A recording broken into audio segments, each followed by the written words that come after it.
Okay, so let's answer another problem about measures of position. This is about finding the third decile. So that D subscript 3, this one that you're seeing means third decile. Incidentally, that's equivalent to the 30th percentile. So we will be using the formula for the linear interpolation, specifically the percentile formula, which is this one.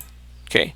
So by the way, when we say decile, it divides a set of data into 10 equal parts. Okay.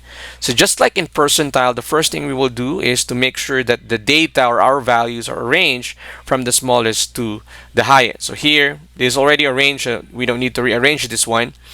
And then we just simply apply the formula. Of course, the percentile, we will use that the value of 30 instead of the 3. So the decile 3 or the the third decile is equivalent to the 30th percentile. So K here is 30 and N is 1, 2, 3, 4, 5, 6, 7, 8, 9, and 10. Of course, we just need to compute that and the answer is going to be 3.3. So which means we will be doing some interpolation. So 3.3 is between the third and the fourth value. So for the interpolation, it's going to be the third value, which is 18, plus 0.3 times the difference of the fourth and the third value, and those values are 20 and then 18.